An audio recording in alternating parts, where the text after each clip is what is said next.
Student job search करते हैं, goal set करने के बाद वो अपने ड्रीम कंपनी के पीछे भाग रहे होते हैं, बहुत सारा लिंक्डइन पे अप्लाई कर रहे होते हैं। तो आपने एक जगह अप्लाई किया, 2 जगह अप्लाई किया, बट कई बार 6-6 महीने तक भी जॉब नहीं मिलता है। सो उस कंडीशन में लॉन्ग जॉब सर्च जो पीरियड है, उसमें मोटिवेट रहने के लिए क्या करना चाहिए? Hello everyone, welcome to HR Scoop. आज का ये पॉडकास्ट बहुत स्पेशल होने वाला है क्योंकि इसमें हम एक ऐसे गेस्ट को लेकर आ रहे हैं जो आज हमसे बात करेंगे pre employment and post employment के बारे में।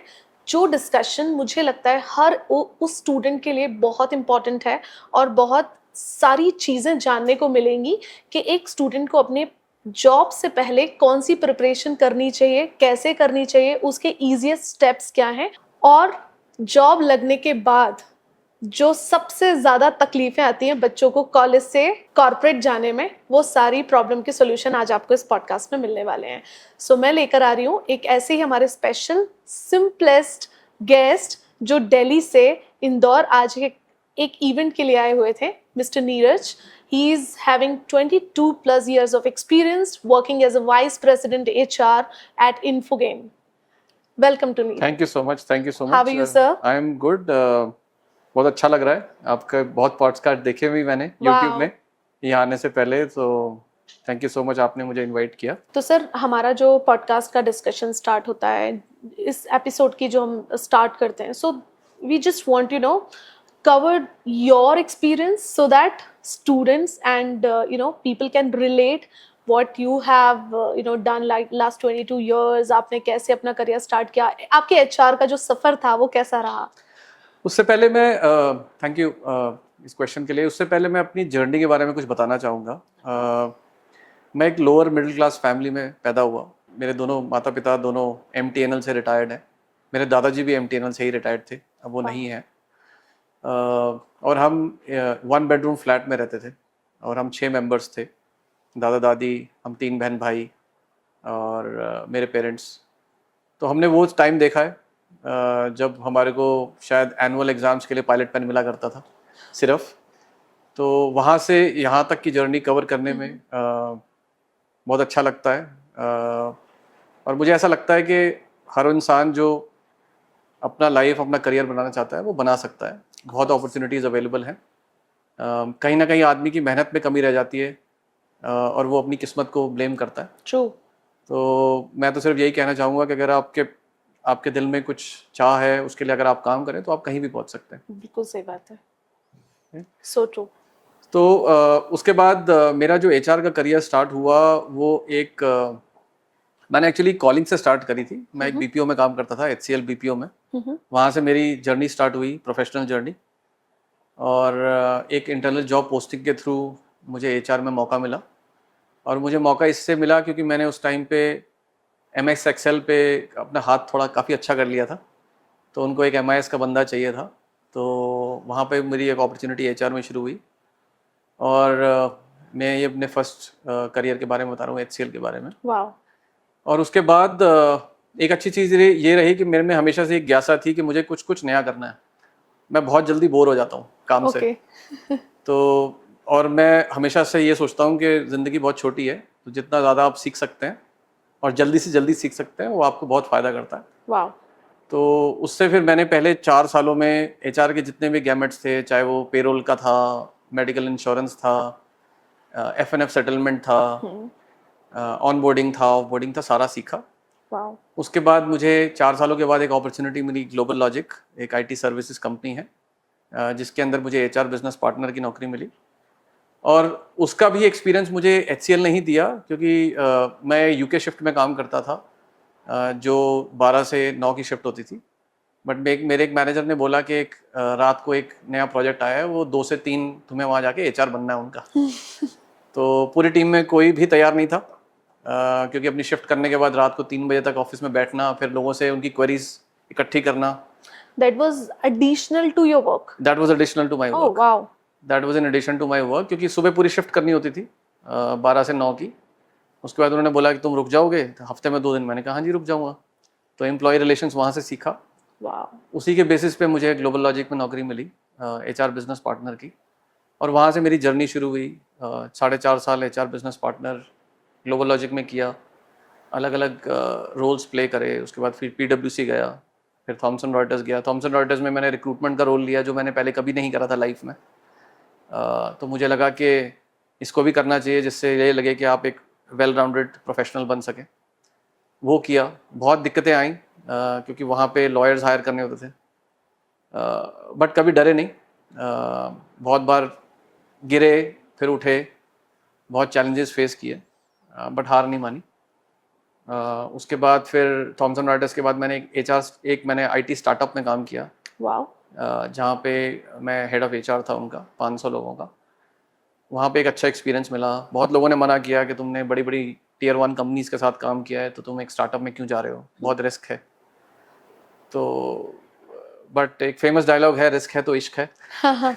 सो मुझे रिस्क से बहुत इश्क है, तो वो मुझे बहुत अच्छा लगा, बहुत अच्छा एक्सपीरियंस मिला मुझे। अभी मेरी करंट कंपनी इन्फोगेन है जिसमें मैं यहाँ पे भी मेरे को जो लोड मिला वो मेरे एक पुराने बॉस ने मुझे याद किया जिनके साथ मैंने ग्लोबल लॉजिक में काम किया था। और जब उन्होंने मेरे को इंटरव्यू किया तो मैंने उनसे पूछा कि आप क्या देख रहे हो इस पोजीशन के लिए। तो उन्होंने मुझे बोला कि मुझे एक ऐसा बंदा चाहिए जिससे मैं ट्रस्ट कर सकूं। ओके। तो मेरी लाइफ का ये मोटो रहा है कि ट्रस्ट और इंटेग्रिटी मेरे लिए सबसे ज़्यादा ऊपर है, और उसी वजह से उन्होंने मुझे हायर किया। शायद मैं इस रोल के लिए बेस्ट नहीं था, बट क्योंकि उनको एक बंदा चाहिए था जिनको वो ट्रस्ट कर सकते थे, तो उन्होंने मुझे हायर किया। मुझे इंडिया लेवल रोल दिया, करीबन 3000 एम्प्लॉयज़ का। फिर over a period of time वो बढ़ता चला गया, और अब मैं India, UK, middle east, Singapore और ये सारी जियोस भी कवर करता हूँ। तो ये मेरी जर्नी रही है। वाओ। जैसा आपने बताया कि स्टार्टअप में आपको बहुत सारे लोगों ने रोका, और मुझे लगता है कि शायद ये मिथ उस टाइम पे जो था वो आज भी है, और आज भी ऐसा लोग सोचते हैं कि स्टार्टअप में job is not stable. And तो मुझे लगता है कि शायद आपको दोनों टाइप का जो एक्सपीरियंस है वो इस डिस्कशन को और इस पॉडकास्ट को और भी इंटरेस्टिंग बना देगा, क्योंकि आप दोनों साइड के ना अच्छे और बुरी चीज़ें दोनों बता सकते हो। And I am sure this is going to be very very helpful, because you will be the kind of insights you will be sharing that will be real, है ना। और वो दोनों के एज एन HR आपको ना insight पता होता है किसी भी ऑर्गेनाइजेशन का, क्योंकि हम जब एक कैंडिडेट इंटरव्यू देने जाता है ना, उसको सिर्फ बाहर से वो एक कंपनी दिखती है, और एक कंपनी जो सोशल मीडिया पे दिखती है या जो न्यूज़ में दिखती है वो बहुत अलग होती है, और कल्चर बहुत अलग होता है। तो I am sure that is going to be amazing discussion. And आपकी जर्नी भी काफ़ी अच्छी रही, आपने कभी हार नहीं मानी। और मुझे भी लगता है सबसे ज़्यादा इम्पॉर्टेंट है कि गिरते तो सभी हैं, बट उठना आना चाहिए। So that's basically my Mantra also of my life. तो इसी के साथ हम डिस्कशन शुरू करते हैं। तो मैं थोड़ा सा आपसे पूछना चाहूँगी, अगर हम प्री और पोस्ट एम्प्लॉयमेंट की अगर बात करते हैं, तो प्री एम्प्लॉयमेंट में जो एक सबसे इम्पॉर्टेंट फैक्टर है, मुझे लगता है कि स्टूडेंट्स को अपना, जो जॉब सीकर्स हैं, वो अपना करियर गोल सेट करते हैं। हर कोई चाहता है कि मैं सेट करूं, बट जैसे आपने बताया कि आप BPO में काम कर रहे थे, you never decided that you know want to go into HR। तो सिमिलरली मुझे लगता है कि ये कंफ्यूजन सबके साथ रहता है। तो वो जो करियर, जॉब सीकर जब अपना करियर सेट करता है, गोल डिसाइड करता है, तो उसके लिए कैसे स्टेप्स लेना चाहिए और किस तरीके से वो सही करियर गोल सेट कर पाए अपना? मुझे लगता है सबसे ज़्यादा इम्पोर्टेंट चीज़ जो मैंने लाइफ में ये सीखी है कि दुनिया में सबसे इम्पोर्टेंट चीज़ सक्सेसफुल होने के लिए है अपने आप को समझना। कि आप अपने आप को कितना जानते हैं। हम दुनिया के ऊपर टिप्पणी करते हैं, दुनिया के ऊपर जज करते हैं। मुझे लगता है सबसे ज़्यादा इम्पोर्टेंट है कि आप अपने आप को जानें कि आपके इंटरेस्ट एरियाज़ क्या हैं। अब जैसे मेरे पेरेंट्स थे, मेरी बड़ी सिस्टर हैं, वो बहुत अच्छी थी पढ़ाई में। ओके। तो उन्होंने, मेरे फादर ने बोला वो साइंस ले रही है, तुम भी साइंस लो। और ये जनरली होता भी था। करेक्ट। तो बट एक टाइम के बाद मैंने अपने करियर को कंट्रोल में लिया। मैंने बोला मैंने साइंस के बाद सीधा आर्ट्स पढ़ा, हिस्ट्री ऑनर्स किया। बट ऐसा क्यों? मुझे नहीं पढ़ना था, मुझे साइंस नहीं पढ़ना था, वो मेरी कॉलिंग नहीं थी। ओके। तो और हिस्ट्री मुझे इंटरेस्ट करता था, तो इसलिए मैंने वो पढ़ा। तो मुझे लगता है कि सबसे पहले अपने आप को जानना ज़रूरी है, अपने इंटरेस्ट एरियाज डेवलप करने बहुत ज़रूरी है। कई दफ़ा हम सोसाइटल प्रेशर की वजह से, पेरेंट्स भी प्रेशराइज करते हैं कि आप ये कर लीजिए, आप ये कर लीजिए, इसका पड़ोसी का बच्चा ये कर रहा है, आप ये कर लीजिए। एक्चुअली बट अगर आप उस चीज़ को ध्यान रखें और अपने इंटरेस्ट को डेवलप समझना कोशिश करें तो वो बहुत फ़ायदा करता है। वो पहली चीज़ मुझे लगती है। दूसरा, आजकल इतनी इन्फॉर्मेशन अवेलेबल है कि आप बहुत पहले ये डिसाइड कर सकते हो और आप चूज़ कर सकते हो कि अगर आपको इंजीनियरिंग करनी है तो इंजीनियरिंग करने के लिए आपको ये कॉलेजेस हैं, ये इंस्टीट्यूट्स हैं, ये आपको सब्जेक्ट्स पढ़ने हैं, इसमें आपको स्ट्रांग होना है। अगर जैसे फॉर एग्जांपल किसी ने इंजीनियरिंग करनी है तो एनालिटिकल स्किल्स बहुत इंपॉर्टेंट होते हैं। तो अगर आपको लगता है कि अब आप वो डेवलप कर सकते हैं तो आप उस डायरेक्शन में जाइए। ट्रू। अदरवाइज अगर आपको लगता है कि आपको फोटोग्राफी में जाना है तो आप उस डायरेक्शन में जाइए। तो अपने आप को समझना बहुत ज़रूरी है, थोड़ा सा रिसर्च करिए, वो बहुत ज़रूरी है। मुझे ऐसा लगता है कि लाइफ में एटीट्यूड बहुत बड़ा एक फैक्टर है जो कहीं सिखाया नहीं जाता। राइट एटीट्यूड होना बहुत ज़रूरी है, एक लर्नेबिलिटी होनी बहुत ज़रूरी है कि आज भी अगर मुझे कोई बोलता है और मैं अपने मैनेजर को जाके बार बार बोलता हूँ कि आप मुझे कुछ नया काम दे सकते हैं, मैं कुछ नया सीख सकता हूँ, तो वो मुझे लगता है कि वो बहुत इंपॉर्टेंट है। और जब कोई एक रिक्रूटर भी आता है कॉलेज में तो वो बच्चों को ये समझना चाहिए कि एक तो मार्क्स होते हैं और एक लाइफ होती है। ट्रू है ना। और लाइफ आपको मार्क्स देख के प्रॉब्लम नहीं थ्रो करती है आपके अगेंस्ट एक्चुअली। ठीक है। तो आपको ये समझना पड़ेगा कि मार्क्स आपके आगे बहुत अच्छी बात है, आपको एक अच्छा ऑफर भी मिल गया वो भी बहुत अच्छी बात है, बट उसकी कोई गारंटी नहीं है आप सक्सेसफुल हो गए। तो एक राइट एटीट्यूड होना, अपने अंदर डेवलप करना, थोड़ा इंडस्ट्री को समझने की कोशिश करना, कंपनी के एनवायरनमेंट को समझने की कोशिश करना, एक फ्लेक्सिबिलिटी अपने दिमाग में रखना कि मैं अगर किसी नए एनवायरनमेंट में जा रहा हूँ या किसी नई टीम के अंदर जा रहा हूँ तो वहाँ पे मैं कितना दूसरों के लिए फिल इन कर सकता हूँ। एक चीज़ मुझे याद है कि जब मेरा बीपीओ जॉब था तो मैंने अपने मैनेजर को एक बार जाके बोला कि कि मुझे कुछ नया करना है। तो हमारी कॉलिंग होती थी, 24 घंटे का हमारा बीपीओ सेटअप था। तो उसने बोला अच्छा तुम ऐसा करो, तुम सबसे ज़्यादा जाके बात करो और शिफ्ट एक रोस्टर बना के लाओ। तो वहाँ से मैंने नेगोशिएशन स्किल्स सीख लिया। तो मुझे लगता है ये सब चीज़ें हम अगर ध्यान रखें then it can really help in for a candidate to find the right goal set career goal set किया जा सकता है। सो बेसिकली जैसा आपने अपनी कॉन्वर्सेशन में भी बताया कि राइट एटीट्यूड, तो ये हर कोई बोलता है कि एक राइट एटीट्यूड होना चाहिए, एक राइट अप्रोच होना चाहिए, बट राइट एटीट्यूड की डेफिनेशन क्या है? राइट एटीट्यूड की डेफिनेशन ये है कि जब जिस चीज़ की ऑर्गेनाइजेशन को ज़रूरत है, टीम को ज़रूरत है, तब आप वहाँ पे फिट हो सके। ओके राइट, मेरे लिए वो सबसे ज़्यादा इंपॉर्टेंट है। अगर आपको मैनेजर आपको ये बोलता है आके कि जैसे बहुत सारे लोग आजकल वर्क लाइफ बैलेंस के बारे में बात करते हैं कि मेरे मैनेजर ने मुझे रात को 9 बजे तक काम करने को बोला, तो मुझे बड़ी प्रॉब्लम हो जाती है कि मुझे ज़्यादा पैसा क्यों नहीं मिल रहा।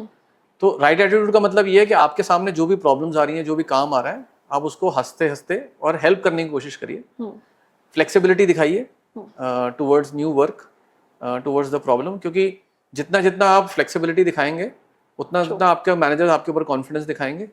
अगर आप लाइफ में 19 भी होंगे ना और आपके पास अच्छा एटीट्यूड है तो आप लाइफ में कुछ ना कुछ कर जाएंगे। बिल्कुल राइट। तो मुझे लगता है ये मेरी राइट एटीट्यूड की डेफिनेशन है। वाओ। एंड जब स्टूडेंट्स अपना गोल सेट कर लेते हैं तो उसके बाद क्या इजी स्टेप्स आपके हिसाब से होना चाहिए सो दैट अब गोल सेट हो गया बट उसको अचीव करने के लिए उनको कौन कौन से स्टेप्स हैं जो लेना चाहिए? जॉइनिंग के बाद? No before joining.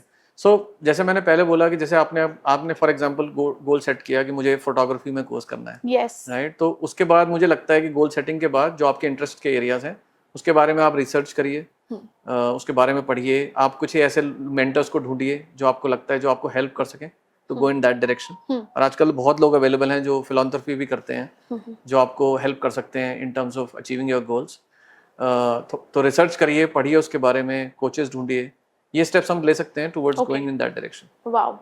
बट कई बार ऐसा होता है कि बच्चे गोल सेट कर लेते हैं, मेंटोर भी ढूंढ लेते हैं, कोचिंग्स भी लगा लेते हैं, सर्टिफिकेशन कोर्सेज भी कर लेते हैं, बट बहुत बार फेल हो जाते हैं। फॉर एग्जांपल कोई आईआईटी और आईआईएम की प्रिपरेशन कर रहा है या गवर्नमेंट जॉब्स के लिए प्रिपरेशन कर रहा है और वो इतनी बार फेल होने के बाद उनके अंदर कहीं ना कहीं ये कन्फ्यूजन डेवलप हो जाता है कि अरे मेरा गोल तो ये था और मुझे तो ये करना था, अब वो मैं अचीव ही नहीं कर पाया। और उसके फॉर एग्जाम्पल गवर्नमेंट जॉब्स में तो अटेम्प्ट्स भी होते हैं कि 4 या 5 बार ही आप एग्जाम दे सकते हो। तो उसके बाद उस टाइप के फेलियर्स को कैसे हैंडल करना चाहिए और फिर किस टाइप के करियर ऑप्शंस उन्हें चूज करना चाहिए? तो देखिए फेलियर मुझे लगता है कि ज़िंदगी का पार्ट है। उसको एक्सेप्ट करना बहुत ज़रूरी है, करेक्ट। उससे लर्न करना जो बहुत ज़रूरी है। और मुझे ऐसा लगता है कि फेलियर आपको ज़िंदगी में ज़्यादा सिखाता है सक्सेस से। और कभी भी अगर आपको ऐसा लगता है कि आपका फेलियर हो रहा है, तो आपको ये डिसाइड करना पड़ेगा कि क्या मैं इसके अंदर और एफर्ट डालूं या अपना डायरेक्शन चेंज करूं।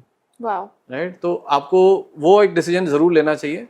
अगर हमेशा हम एक धुन में लग रहे हैं कि नहीं मुझे सरकारी नौकरी करनी ही करनी है, तो या तो आपको ये अपने आप को रियलाइज करना पड़ेगा कि आपको क्या ये आपकी कॉलिंग है लाइफ में। ओके। राइट, और कई दफा ऐसा भी होता है कि आप कॉलिंग होने के बावजूद भी आप उसको नहीं कर पाते। तो फेलियर को एक्सेप्ट करके आपको अपना डायरेक्शन चेंज करना चाहिए। उसका बैगेज कैरी करने का कोई फायदा नहीं होता। ट्रू। सबसे जरूरी चीज ये है उसको बैगेज को अपने दिमाग से हटा के अपने लिए एक नई डायरेक्शन आपको चूज करनी चाहिए, जो आपको लगता है कि आपका सेकंड बेस्ट एरिया है। करेक्ट। राइट, जैसे फॉर एग्जांपल अगर आज शायद मैं अगर एचआर में नहीं होता, शायद मैं एक फुटबॉल कोच होता। राइट, जो एक बहुत ही डिफरेंट सी चीज है, क्योंकि जो कि कॉम्बिनेशन ही नहीं है ना। यस। तो अगर मेरे को आज भी मौका मिलेगा, अगर भगवान मुझे इतना पैसा दे, तो शायद मैं अपना फुटबॉल क्लब बनाना चाहूंगा, क्योंकि मैंने सारी जिंदगी फुटबॉल खेला है और मैंने उससे बहुत कुछ सीखा है। वाओ। तो और बहुत सारी ऐसी चीजें हैं, जैसे मैं कॉर्पोरेट सोशल रिस्पॉन्सिबिलिटी करता हूँ, मैं अपनी कंपनी को भी रिप्रेजेंट करता हूँ। तो मुझे ऐसा लगता है कि एक एचआर करियर के बाद शायद मैं अपनी जब मेरी रिटायरमेंट एज होगी, तो मैं शायद किसी एनजीओ के साथ जुड़ना चाहूंगा। वाओ। और उसके लिए मैंने आज से ही काम करना शुरू कर दिया है। जैसे मैं अपनी कंपनी का सीएसआर पूरा ग्लोबली मैनेज करता हूँ, मैंने उसके बारे में पढ़ना शुरू कर दिया है, उसकी सर्टिफिकेशंस ढूंढना शुरू कर दिया है। राइट, अब मेरे को जैसे, तो कई दफ़ा आपको एक प्लान बी भी अपने दिमाग में रखना चाहिए, जो आपका सेकंड बेस्ट कॉलिंग है, जो आप फेलियर को एक्सेप्ट करके आप उस डायरेक्शन में भी जा सकते हैं। कई बार क्या होता है ना सर, कुछ डिसीजंस होते हैं लाइफ में जो बच्चे लेते हैं बट वो वर्क नहीं करते for some reason. They have tried their best. It's not about failure, it's not about learning from those failures, but कई बार कुछ डिसीजंस गलत हो जाते हैं। तो उस कंडीशन में बच्चों को कैसे कैसे डिसीजन लेना चाहिए अगर गलत डिसीजन हो गया है तो? मुझे ऐसा लगता है कि लाइफ में गलत और सही डिसीजन के बजाय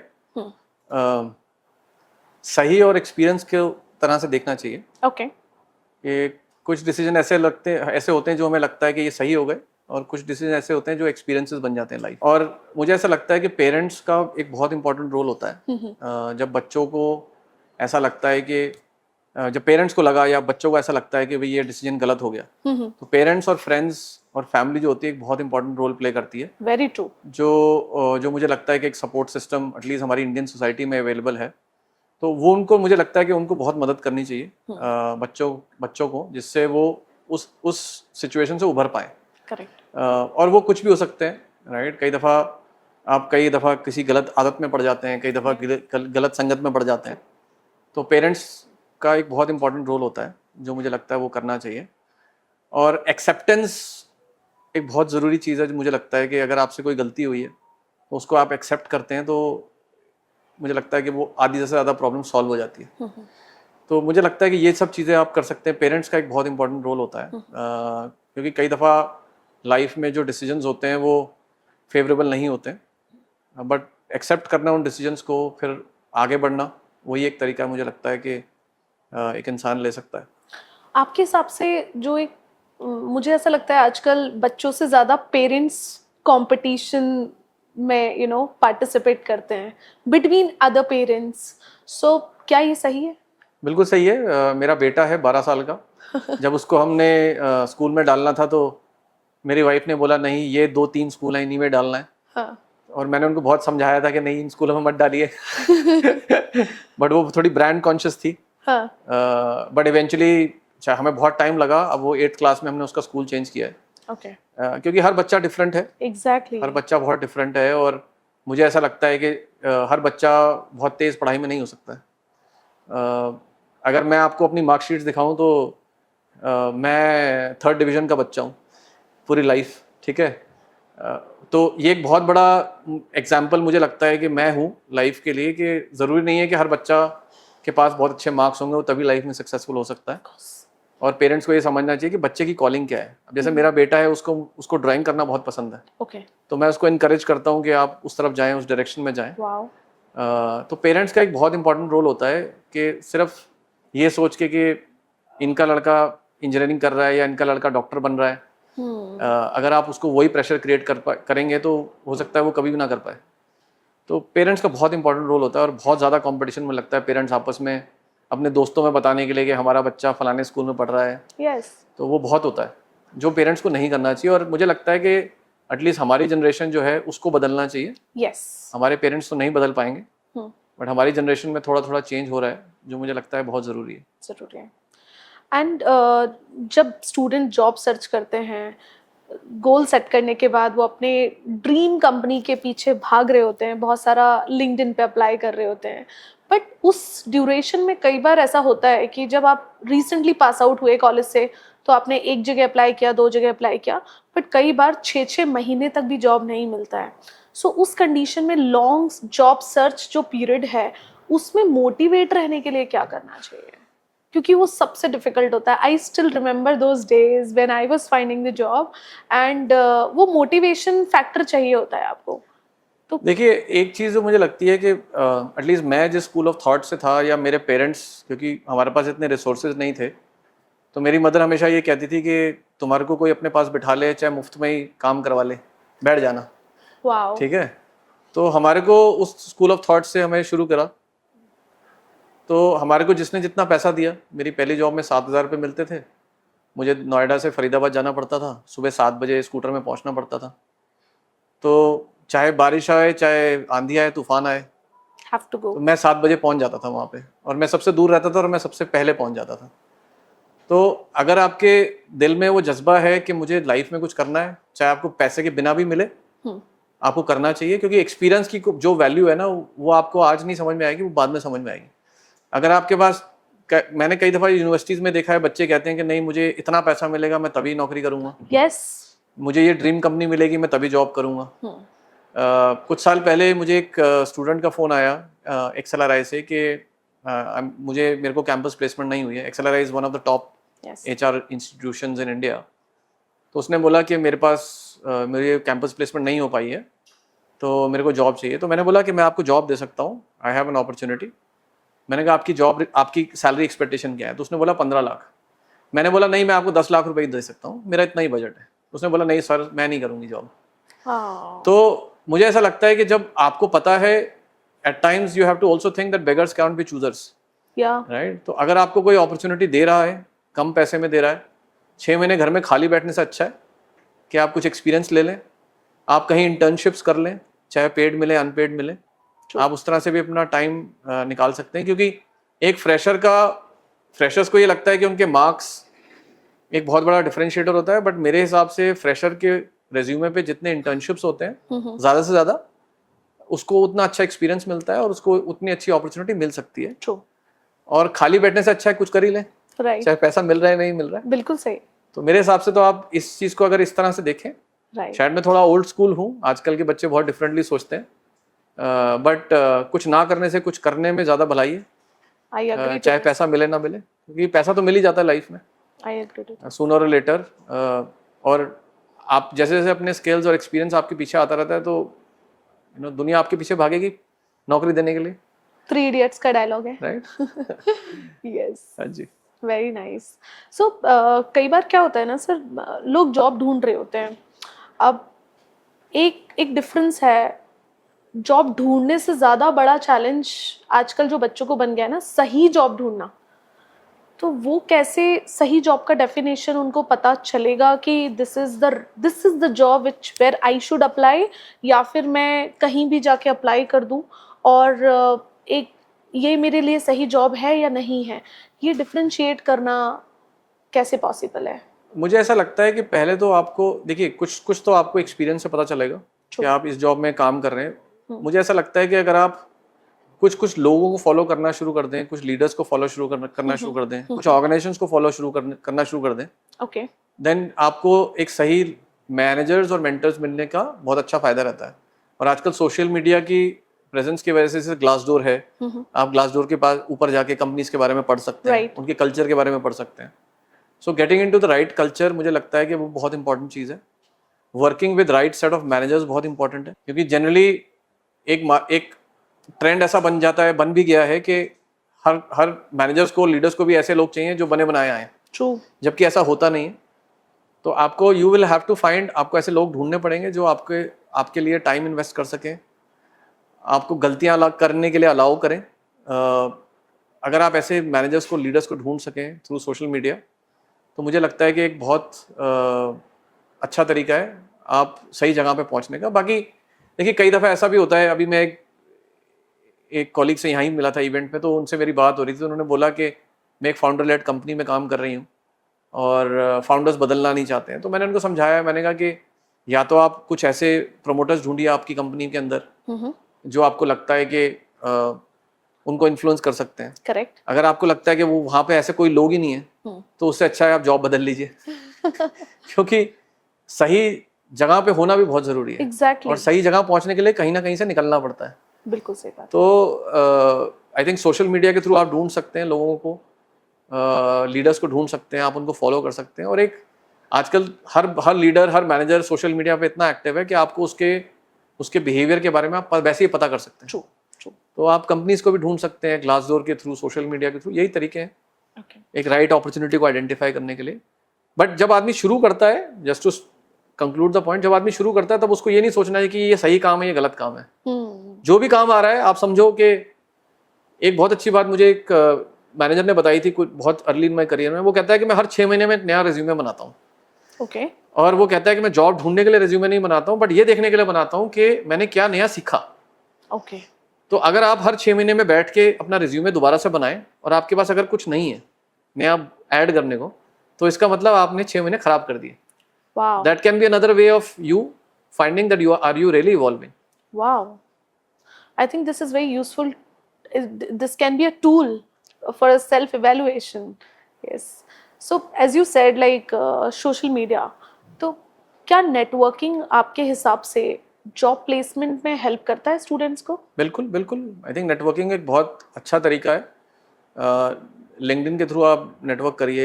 मुझे लगता है कि आप अगर इवेंट्स वगैरह पे जाएं, आजकल एचआर के बहुत इवेंट्स वगैरह होते हैं, आप उस पे जाइए, आप उस पे वो करिए, वो भी बहुत ज़रूरी है। मुझे लगता है कि सोशल मीडिया पे आप अगर बहुत जल्दी अपने थॉट शेयर करना शुरू कर दें, even as a fresher, right, I think वो भी आपका एक सोशल मीडिया प्रेजेंस क्रिएट करता है। Correct. As a student self brand एक मुझे लगता है वो भी बहुत ज़रूरी है।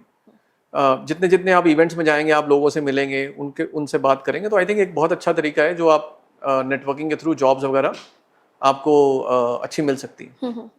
सो व्हाट यू थिंक कि एज अ स्टूडेंट, और जब मैं किसी कंपनी में जॉब के लिए अप्लाई कर रही हूँ, तो मुझे एम्प्लॉयर से क्या चीज़ें हैं जो ये तो बेसिक है, ये तो होना ही चाहिए। सो ऐसी कौन सी एक्सपेक्टेशंस हैं बीइंग अ स्टूडेंट और बीइंग अ जॉब सीकर कि मैं मेरे एम्प्लॉयर से डिमांड करूं और मेरे एम्प्लॉयर से मैं वो एक्सपेक्टेशन रखूं, वो क्या होना चाहिए? मुझे ऐसा लगता है कि देखो, टू इट्स ओन। देखिए कई लोग ऐसे भी होते हैं जो पानी की तरह होते हैं, राइट। कई इंसान ऐसे होते हैं जो पानी की तरह होते हैं, राइट, कि जैसा घड़ा वैसी शेप, है ना, जैसा बर्तन वैसी शेप। मुझे लगा आप कहना चाह रहे हैं कि कहीं भी फैल जाते हैं। वो भी एक इंटरप्रिटेशन है। तो आपको ये समझना है कि आप कैसे हैं, ओके, राइट। आपको अपने आप को समझना बहुत जरूरी है कि आप ऐसे इंसान हैं जो हर एनवायरनमेंट में अडेप्ट हो सकते हैं। तो आप किसी भी ऑर्गेनाइजेशन में जाके काम कर सकते हैं, ट्रू, राइट। बट मुझे ऐसा लगता है कि मुझे ऐसा लगता है कि सबसे ज्यादा इंपॉर्टेंट चीज जो ये है कि रिस्पेक्ट जो होती है वो बहुत जरूरी है। ट्रू। वो आपको सबसे ज्यादा डिमांड करनी चाहिए, राइट। अगर आप ज्यादा पैसा डिमांड करेंगे एज अ फ्रेशर, मुझे लगता है कि वो गलत डिमांड है। अगर आप ये बोलेंगे कि मुझे ज्वाइन करते ही बहुत अमेजिंग काम मिल जाए, वो भी एक बहुत गलत डिमांड है, राइट। मेरे इनिशियल ईयर्स में ऐसे भी दिन आए थे जब मुझे मेरे मैनेजर ने बोला कि मेरे को फर्स्ट काम जो मुझे एचआर में मिला था MIS के साथ, वो ये था कि आप ये लोगों के पेपर्स आए इनको जाके फाइलों में लगाओ, राइट। अगर आप आजकल के बच्चे को ये बोलेंगे कि आप जाके पेपरों को फाइलों में लगाओ, वो कभी नहीं लगाएगा, they will quit, right, they will quit. हाँ, तो मुझे ऐसा लगता है कि एज अ फ्रेशर बच्चे को ये डिमांड करनी चाहिए कि मुझे राइट रिस्पेक्ट मिले, काम ऐसा मिले जिसमें मुझे ऐसा लगता है कि वो इवॉल्व कर पाए, नया सीख पाए, और राइट एनवायरनमेंट अगर उसको मिले, तो मुझे लगता है कि ये चीज़ें as a student, as a fresher मुझे डिमांड करनी चाहिए। वाओ। आजकल क्या हुआ है, मैं जैसा देख रही हूँ कि इतनी सारी अपॉर्चुनिटीज़ हैं, we are in a AI world now, so आप जहाँ देखो वहाँ अपॉर्चुनिटीज़ हैं, बट कहीं ना कहीं कंफ्यूजन भी उतना ही ज़्यादा बड़ा होता जा रहा है, बिकॉज पहले ऑप्शंस नहीं होते थे तो कंफ्यूजन नहीं होता था, बट अब नाउ ऑप्शंस बहुत सारे हैं तो कंफ्यूजन भी बहुत सारा है। तो इसके बीच में जो बैलेंस है वो बच्चों को कैसे बनाना चाहिए? देखिए, मैं तो इसको ज़्यादा ऑप्शंस को एक तरह से पॉजिटिव सेंस में देखता हूँ, क्योंकि पहले डॉक्टर इंजीनियर ही बनना चाहते थे सब लोग, यस। है ना। तो अपने पैशन को आइडेंटिफाई करना चाहिए। अपना फर्स्ट टॉप प्रायोरिटी क्या है, जैसे मैंने पहले भी बात करी कि आपका फर्स्ट टॉप प्रायोरिटी क्या है, आप उसकी तरफ फोकस करिए। अगर वो नहीं कर पा रहे किसी वजह से, तो आप सेकंड टॉप प्रायोरिटी की तरफ ध्यान दीजिए। अपने आप को, मैं फिर वही बार बार बोलूंगा कि अपने आप को समझना बहुत ज़रूरी है। ट्रू। एज एन इंडिविजुअल आपके लिए क्या इंपॉर्टेंट है, आपका क्या पैशन है। अगर आप अपने पैशन से अपना लिविंग कमा सकें, उससे अच्छा कुछ नहीं हो सकता। ट्रू। अगर कोई फोटोग्राफी करना चाहता है, कोई गिटार बजाना चाहता है, कोई म्यूजिशियन बनना चाहता है, राइट, तो वो मुझे लगता है कि वो बहुत इंपॉर्टेंट है। उसकी तरफ हमें ध्यान देना चाहिए, बजाय कि मेरा पड़ोसी क्या कर रहा है या मेरा दोस्त क्या कर रहा है। ट्रू। राइट, तो मुझे लगता है कि यही चीज़ें जो मुझे लगता है बहुत इंपॉर्टेंट है, that can really help okay. The student. Now एक चीज़ आती है, क्या होता है कि बच्चे कॉलेज से निकलने के बाद जॉब के इंटरव्यूज देते हैं, but multiple times after trying multiple times they get reject, और वो जो बार बार रिजेक्शन होता है, sometimes they used to get the feedback from the company and sometimes they don't get the feedback from the companies. So उस condition में students को उस self evaluate वो कैसे करें कि वो अगली बार जब apply करें so that they will not reject? I think मुझे ऐसा लगता है कि एक तो जैसे आपने बोला कि कई जगह फीडबैक मिलता है, कई जगह नहीं मिलता है। 90% केसेस में नहीं मिलता है। नहीं मिलता, तो उसका अच्छा तरीका ये है कि आप या तो कोई कोच या कोई मेंटर आप ढूंढिए, जो आपको लगता है कि जो कॉलेज के थ्रू भी हो सकता है, कॉलेजेस भी आजकल फैसिलिटेट करते हैं मेंटर्स और कोचेस, जहाँ पे मॉक इंटरव्यूज वगैरह होते हैं, जहाँ पे स्टूडेंट्स को एक अपॉर्चुनिटी क्रिएट करी जाती है। वो एक अच्छा तरीका है। ओके। मुझे लगता है एक और बहुत अच्छा तरीका मुझे लगता है कि जो बहुत जगह ट्रेनिंग्स में भी यूज़ होता है, आप अपने आप को रिकॉर्ड करिए। Oh nice. राइट, आप अपने आप को रिकॉर्ड करिए कि आपके सामने आप किसी को, अपने दोस्त को बिठाइए, उससे क्वेश्चंस पूछिए, उसको बोलिए कि आपसे क्वेश्चंस पूछिए, और अपने आप को रिकॉर्ड करके देखिए। अपनी बॉडी लैंग्वेज को जज करिए, अपने क्वेश्चंस को जज करिए कि आप किस तरह के आंसर्स दे रहे हैं। और अल्टीमेटली आप सबको ये समझना पड़ेगा कि इंटरव्यू जो होता है, चाहे आप कितने ही एक्सपीरियंसड हो, it is the feeling that you give to the individual. Right, जो मुझे लगता है कि बहुत इंपॉर्टेंट फैक्टर प्ले करता है। दूसरा, कई दफ़ा ऐसा भी हो, आप इस डायरेक्शन में भी जा सकते हैं, जहाँ पे जो कंपनीज आ रही हैं उनके इंटरव्यूज अगर आपको पता चल सकें किसी तरह से, तो आप उनके बारे में भी थोड़ा पढ़ सकते हैं, थोड़ा स्टडी कर सकते हैं कि उनका थॉट प्रोसेस क्या है, वो किस तरह से देखते हैं। ये तीन चीज़ें हैं। उस कंपनी का विजन क्या है, ये भी बहुत इंपॉर्टेंट होता है। ये भी बहुत इंपॉर्टेंट रोल प्ले करता है। बट अल्टीमेटली देखिए, मुझे ऐसा लगता है कि विजन बहुत इंपॉर्टेंट है, बट कई दफ़ा इंटरव्यूअर के साथ ये ना बहुत ये बहुत कोई इंटरव्यू जो प्रोसेस होता है ना, बहुत एक साइंटिफिक तरीका नहीं है। Exactly. अगर आप मुझसे पूछे तो, है ना। That is why I said that कि जो दूसरी तरफ बैठा है वो क्या सुनना चाहता है, उसको क्या फीलिंग मिल रही है आपसे बात करने से, राइट, वो बहुत इंपॉर्टेंट फैक्टर प्ले करता है। राइट। बट हाँ, कोचेस ढूंढना, मेंटर्स ढूंढना, सेल्फ रिकॉर्डिंग करना, मॉक इंटरव्यूज करना, आई थिंक ये चीजें हम अपने लेवल पे कर सकते हैं as a student, which can help. Prepare तो कर ही सकते हैं। Absolutely. So in our previous discussion we talked about कि बच्चे कैसे जॉब लगने से पहले की तैयारी क्या होती है और कैसे वो अपने आप को प्रिपेयर करते हैं, कैसे इंटरव्यू क्रैक करते हैं, उसके सारे आपने इजी स्टेप्स बताए। इन्हीं स्टेप्स के साथ अब बारी आती है फाइनली परफॉर्मेंस की, जहाँ पे अक्सर बच्चे फेल हो जाते हैं और या फिर गलत कंपनी ज्वाइन कर लेते हैं। तो जब कोई कंपनी ज्वाइन करता है और उससे एक एम्प्लॉयर का एक्सपेक्टेशन होता है, of course when somebody is paying you and then they are expecting some results, so उसमें जो परफॉर्मेंस रिलेटेड जो इश्यूज आते हैं बच्चों को, वो इश्यूज क्यों आते हैं? तो जनरली क्या होता है कि 2-3 रीजंस हैं। एक तो कई दफ़ा फ्लेक्सिबिलिटी की चैलेंजेस होते हैं, क्योंकि कई दफ़ा ऐसा होता है कि आपको इंटरव्यू के टाइम पे कंपनी ने कुछ इन्फॉर्म किया कि आपका रोल ऐसा रहेगा या ऐसा रहेगा, जो over a period of time में भी हो सकता है ज्वाइनिंग के बाद या आप किसी और टीम में चले गए तो वो थोड़ा डिफरेंट हो जाता है। ट्रू। वहाँ पे कहीं ना कहीं थोड़ा सा मिसमैच होता है, कई दफ़ा रेजिस्टेंस होती है कैंडिडेट की तरफ से कि नहीं मुझे तो ये बताया नहीं गया था इंटरव्यू के टाइम पे, मैं ये नहीं करूँगा।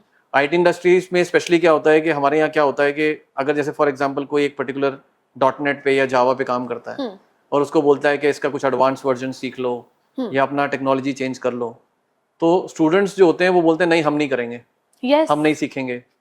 तो वहाँ पे एक बहुत बड़ा फैक्टर वो बन जाता है। कई दफ़ा ऐसा भी होता है कि जो उनको ट्रेनिंग मिलनी चाहिए उस अकाउंट में जाने के बाद वहाँ पे कंपनीज फेल कर जाती हैं, उनको सही टाइम नहीं दे पाती।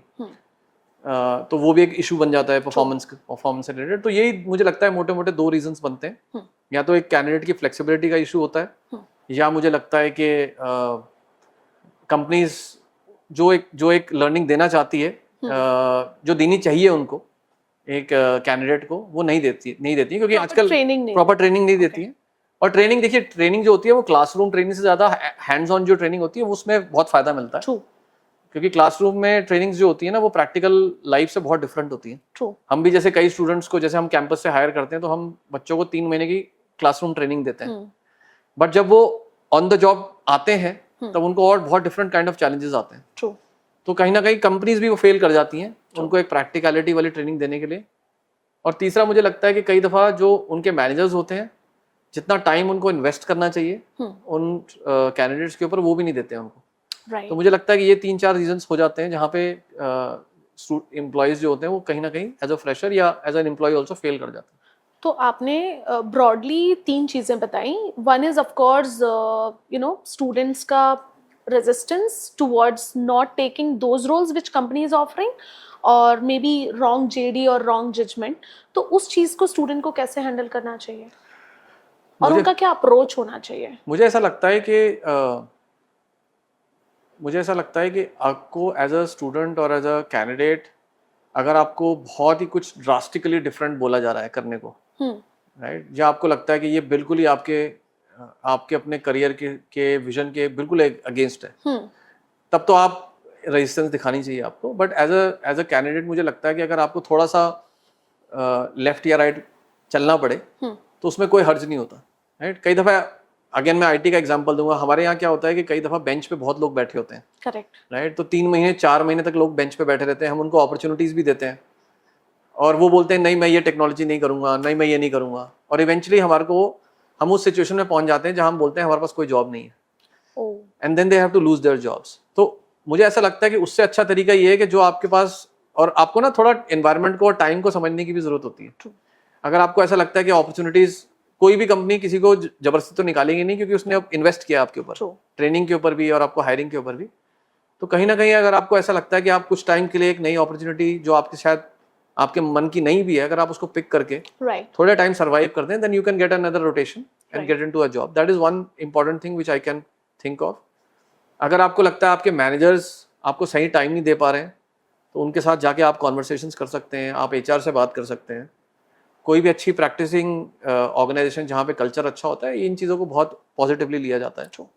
यहाँ पे ये कोई कंप्लेन करने वाली बात नहीं है, but it is just about finding the right resources और आपको सही सपोर्ट मिलने वाली बात है। तो आप वो भी एक राउट ले सकते हैं, या आप अपने स्किप मैनेजर के पास जा सकते हैं कि आपको सपोर्ट नहीं मिल रहा है, राइट। ये आप 2-3 चीज़ें कर सकते हैं जिससे आपको लगता है कि आपका थोड़ा सा एक्सपीरियंस बेटर है। ओके।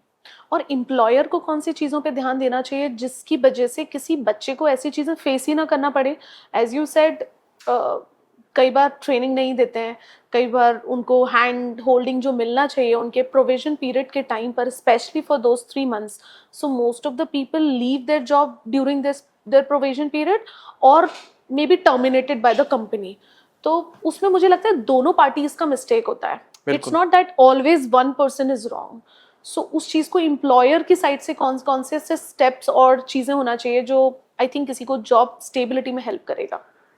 बिल्कुल। सो एक तो मुझे लगता है कि जैसे हमारी ऑर्गेनाइजेशन में हमारे यहाँ पे HR बिजनेस पार्टनर कॉन्सेप्ट है, तो मैंने अपनी टीम को बोला हुआ है कि आपको प्रोएक्टिवली जाके एम्प्लॉइज से बात करनी है, ओके, उनसे समझने की कोशिश करना है कि आपका एक्सपीरियंस कैसा है। और हमारे यहाँ डिफरेंट सर्वेज भी होते हैं। ओके, जैसे आपने जब Day 1 पे ज्वाइन किया तो आपको एक सर्वे आता है, और आपको एचआर बिजनेस पार्टनर मिलता भी है कि आपका ऑनबोर्डिंग का एक्सपीरियंस कैसा रहा। ओके फिर डे 30 पे मिलता है, डे 90 पे मिलता है, ओके डे 180 पे मिलता है। वाओ तो ऐसे हमारे डिफरेंट डिफरेंट माइलस्टोन्स बने हुए सर्वेज के।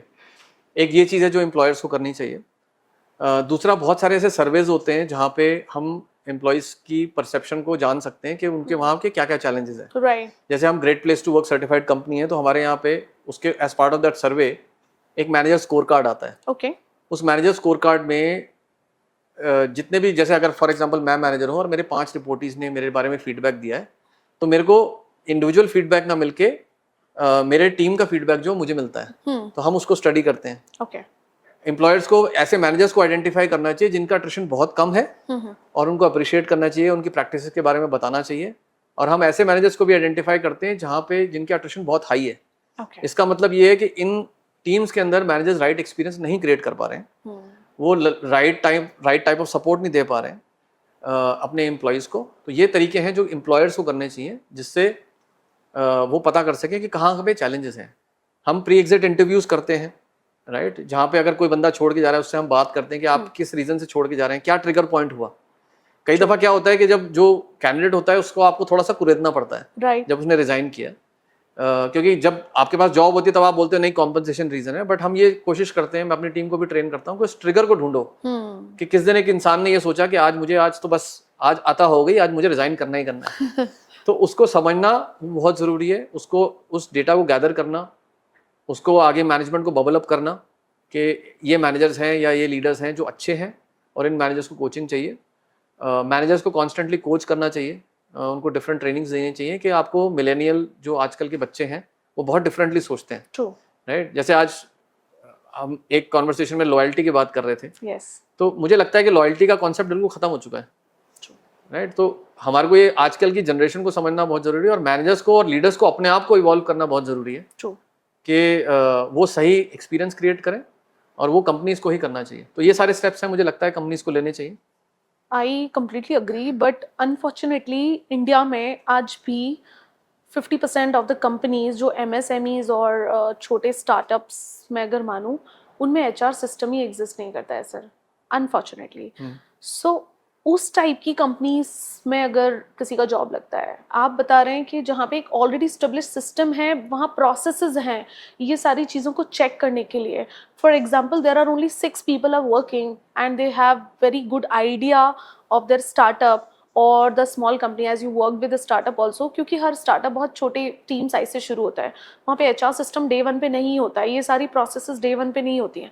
अगर उन कंपनीज में कोई बच्चा ज्वाइन कर लेता है और उसके साथ अगर ऐसा होता है, तो उनको कैसे हैंडल करना चाहिए? Employer will handle to employees, मतलब एम्प्लॉयर को कैसे हैंडल करना चाहिए? यस, एम्प्लॉयर को ऐसे सिचुएशन में क्या करना चाहिए? Same situation, like here you are playing as an HR role, but as I am saying 50% of the organisation do not have HR system, तो वो लोग भी हायर करते हैं, वहाँ पे अक्सर ये वाले प्रॉब्लम्स ज़्यादा आते हैं। तो मुझे लगता है कि देखिए, अगर कंपनी की जो मैनेजमेंट है या जो फाउंडिंग टीम है, अगर उनको लगता है कि उनके लिए इम्पोर्टेंट है, अगर उनको लगता है कि वो चाहते हैं कि उनके साथ लोग लॉन्ग टर्म जुड़े रहें, काम करते रहें, तो उनको जो भी मैंने एग्जांपल्स दिए इसके अंदर मुझे नहीं लगता कि कुछ बहुत बड़े HR सिस्टम्स की ज़रूरत है। Okay. मुझे लगता है कि इसके अंदर आप you just need to find right people जो आपकी टीम के अंदर हो, HR के लोग हों या जो भी हो। बट सबसे ज़्यादा इंपॉर्टेंट चीज़ ये है कि फाउंडिंग मेंबर्स जो होते हैं उनका थॉट प्रोसेस क्या है, वो बहुत इंपॉर्टेंट है। अगर उनका थॉट प्रोसेस ये है कि नहीं, मुझे फ़र्क नहीं पड़ता किसी के आने से, किसी के जाने से, exactly. या मुझे राइट एक्सपीरियंस क्रिएट नहीं करना है, मुझे तो इन लोगों को एक सिर्फ पैसा दे रहा हूँ और काम कराने की ज़रूरत है, तो वो बहुत लॉन्ग टर्म नहीं कर पाते हैं। True. अगर फाउंडर का विजन है कि उसको लोग उनके साथ जुड़े रहें, तो उनको उनको ये बहुत सिंपल स्टेप्स जो मैंने बताए, आई थिंक वो ये किसी के थ्रू भी इम्प्लीमेंट कर सकते हैं। True. जिससे उनके साथ लोग जुड़े रहें, जिससे वो राइट एक्सपीरियंस क्रिएट हो। और अपने मैनेजर्स को, चाहे आप बहुत छोटी कंपनी हो चाहे बड़ी कंपनी हो, आपके पास बहुत सारी ऐसी ट्रेनिंग कंपनीज अवेलेबल हैं, बहुत HR कंसल्टिंग कंपनीज अवेलेबल हैं, आपकी जैसी HR कंसल्टिंग कंपनीज अवेलेबल हैं, राइट, जिनसे वो हेल्प ले सकते हैं। जिन्होंने, अब जैसे आपका बहुत एक्सटेंसिव एक्सपीरियंस है, कॉर्पोरेट का भी है, राइट, तो आपको पता है ये सब प्रॉब्लम्स, तो आपकी कंपनीज को रीच आउट कर सकते हैं, उनसे कंसल्टिंग ले सकते हैं, उनसे हेल्प ले सकते हैं, उनके लीडर्स को ट्रेन कर सकते हैं, जिसमें ज़्यादा बड़ा इन्वेस्टमेंट नहीं होता और उनसे अपना प्रॉब्लम फिक्स भी कर सकते हैं। एंड सिमिलरली जो प्रैक्टिसेस आपने एमएनसीज की बताई वो सेम प्रैक्टिसेस वहाँ पे भी फॉलो कर सकते हैं। Absolutely right. एंड मैंने अक्सर देखा है कुछ बच्चे, there are types of people, right, कुछ बहुत एक्स्ट्रा ऑर्डिनरी होते हैं जो बस उनको टास्क दिया और वो टास्क मास्टर होते हैं और वो परफॉर्म कर लेते हैं, but there are slow learner also जो धीरे धीरे उनको, हो सकता है कुछ लोगों को 6 महीने लग जाते हैं सेम पैटर्न ऑफ वर्किंग सीखने में और कुछ लोग 1 महीने में ही सीख जाते हैं। तो उस टाइप के 2 टाइप्स ऑफ पीपल और 3 टाइप्स ऑफ पीपल, एक स्लो लर्नर है, एक बहुत ही स्लो है और एक थोड़ा सा फास्ट है, तो उसको ऑफ कोर्स फास्ट ग्रोथ मिलेगा या उसको कन्फर्मेशन जल्दी हो जाएगा, लेकिन इस टाइप के डिफरेंट टाइप ऑफ लोगों को कंपनी को कैसे हैंडल करना चाहिए? तो मुझे लगता है कि आपने बिल्कुल सही कहा कि डिफरेंट, हर एक इंसान का अपना एक स्पीड होता है, एक लर्नेबिलिटी भी डिफरेंट डिफरेंट होती है। कंपनीज को ये आइडेंटिफाई करने की ज़रूरत है, जो मुझे लगता है कि क्या उस इंडिविजुअल में एक विलिंगनेस है, एक राइट एटीट्यूड है चेंज करने की या सीखने की, और फिर उसमें इन्वेस्ट करना चाहिए। जैसे बहुत सारी कंपनीज क्या करती हैं, हमारी कंपनी भी करती है कि एक बड़ी प्रोग्राम चला देती है। जैसे फॉर एग्जांपल आप और मैं, हम दोनों एक ही लेवल पे हैं, आप काफ़ी टाइम से काम कर रहे हैं, राइट, अपने मैनेजर के बजाय आप एक पीयर उसके साथ असाइन कर देते हैं कि आप उसका बडी बन जाइए। आपकी कोई जो भी डे टू डे प्रॉब्लम्स हैं आप उसके साथ जाके रीच आउट कर सकते हैं। टेक्निकली भी आप किसी के साथ असाइन कर सकते हैं कंपनीज को। अगर आपको लगता है कि फिर भी इंडिविजुअल नहीं इंप्रूव कर पा रहा, तो आप इंडिविजुअल को एक्स्ट्रा ट्रेनिंग्स दे सकते हैं जो कंपनीज में अवेलेबल हैं। अगर बहुत ही ज़्यादा सिचुएशन ग्रेव हो जाती है तभी भी हम एक परफॉर्मेंस इंप्रूवमेंट प्लान करते हैं एम्प्लॉयज़ के साथ, जिसमें एचआर भी इन्वॉल्व होता है। बट मुझे ऐसा लगता है कि कंपनीज को हार नहीं माननी चाहिए, क्योंकि कोई भी इंडिविजुअल है, चाहे वो किसी भी रीज़न से अल्टीमेटली उसको नौकरी की ज़रूरत है इसलिए वो आया है, और हम भी ऐसी ही कोशिश करते हैं। जबकि हमारे ऊपर भी कई दफ़ा मैनेजमेंट से बहुत प्रेशर होता है कि क्योंकि आजकल के टाइम पे सबका टॉलरेंस लेवल बहुत कम है, बट एचआर का बहुत इंपॉर्टेंट रोल होता है। मुझे लगता है कि वो एक बैलेंस क्रिएट एचआर ही कर पाता है ऑर्गेनाइजेशंस में, जहाँ से वो मैनेजमेंट को भी समझा पाए कि हमारे को एम्प्लॉयज़ को राइट टाइम देना बहुत ज़रूरी है, और बिल्कुल हायर एंड फायर कंपनी नहीं बनना चाहिए। यस। तो मुझे लगता है ये सब चीज़ें कर सकती हैं कंपनीज। आपने एक बहुत अच्छा वर्ड यूज़ किया, हायर फायर, जो मेरा हमेशा फेवरेट है। एंड इसमें मैं ये जानना चाहूँगी कि कंपनी को फायरिंग का डिसीजन एकदम बिल्कुल, देखिए honestly being an HR I understand, and as you are also an expertise into HR, कोई भी एचआर फायरिंग में बिलीव नहीं करता है कि हाँ हमने लिया इसलिए अब भगा देंगे एम्प्लॉयज़ को।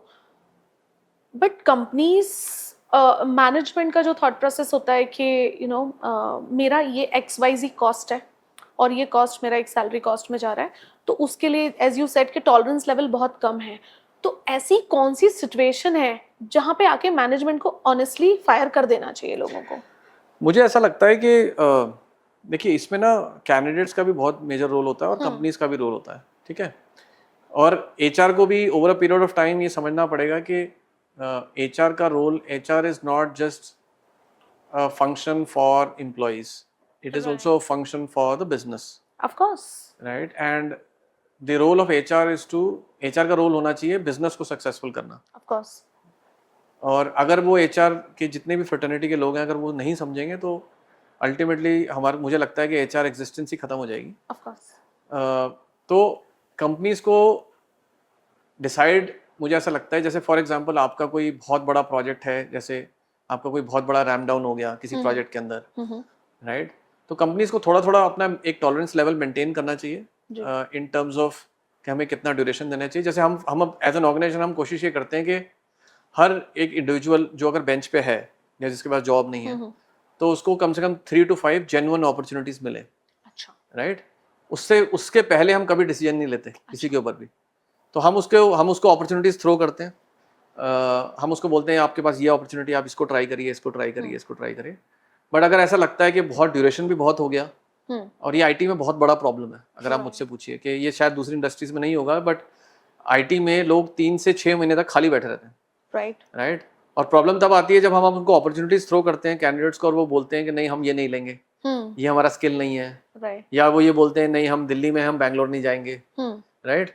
तो जब आप एज अ कंपनी जब आप सारे ऑप्शंस एक्सप्लोर कर लेते हैं तब आपके पास कोई और रास्ता रहता ही नहीं है तब कि आपको you will have to take a decision. Okay या कहीं पे अगर कंपनीज को ऐसा लगता है कि किसी ने कोई इंटेग्रिटी इशू कर दिया या बहुत स्ट्रॉन्ग एटीट्यूड इशू है तो वहां पे कंपनीज को डिसीजन लेना पड़ता है, राइट। बट एक बैलेंस मेंटेन करना बहुत जरूरी है क्योंकि कोई भी कंपनी अगर वो हायर एंड फायर का उसका एक टैग लग जाता है ना तो उसको टैलेंट अटैक करने में भी बहुत दिक्कत होती है, मुश्किल आती है। तो अगर एक जेन्युइनली अपॉर्चुनिटीज आप कंपनीज को आप दे पा रहे हैं लोगों को, अगर आपका बिजनेस बहुत ही डाउन हो गया suddenly then you don't have a choice, आपके पास कोई ऑप्शन नहीं बचता है।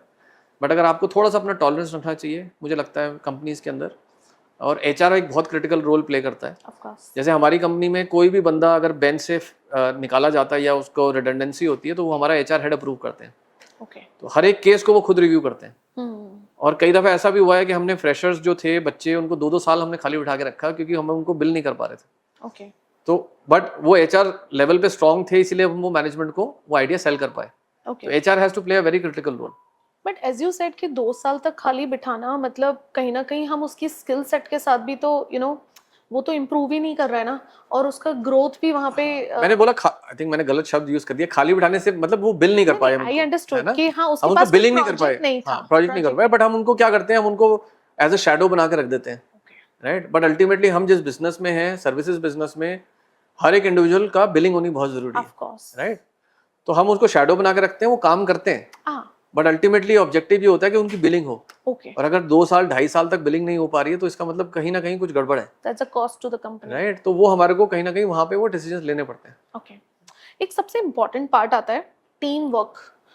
कुछ लोग टीम प्लेयर नहीं होते हैं, उनको इंडिविजुअली ही काम करना पसंद है, उनको नहीं पसंद कि मुझे कोई पोक करे, मुझे कोई बोले। तो ये ऐसे लोगों को एक ऑर्गेनाइजेशन में सरवाइव करना मुझे लगता है बहुत टफ हो जाता है, because everywhere team plays a very big role और सब एक दूसरे के साथ मिलके काम कर रहे हैं और वो पूरा इंक्लूडेड फील नहीं करते हैं। तो ऐसे लोग खुद अपने आप को कैसे कंपनी में लॉन्ग टर्म तक सरवाइव करवा सकते हैं, और एम्प्लॉयर भी उन ऐसे लोगों को कैसे डील करना चाहिए? देखिए मुझे ऐसा लगता है कि बहुत सारी ऑर्गेनाइजेशंस में बहुत इंडिविजुअल कंट्रीब्यूटिंग रोल्स होते हैं। अगर एज एन इंडिविजुअल आपको ये दिमाग में रखना पड़ेगा कि एज एन इंडिविजुअल अगर आप लोगों के साथ काम नहीं करना चाहते तो एक बहुत डिफिकल्ट सिचुएशन में आप, राइट। ये बहुत डिफिकल्ट सिचुएशन होती है क्योंकि बहुत लिमिटेड ऐसे रोल्स होते हैं जहाँ पे आप इंटरेक्ट नहीं करेंगे लोगों के साथ, ठीक है। तो एंड कई दफा ऐसा भी होता है कि आप बहुत अच्छे होते हैं बट आप सरवाइव नहीं कर पाते। तो थोड़ा आपके लिए इंपॉर्टेंट ये है कि आप इस बात को समझिए कि आपको आप चाहे ना चाहे आपको लोगों के साथ तो काम जुड़ना ही पड़ेगा, काम करना ही पड़ेगा।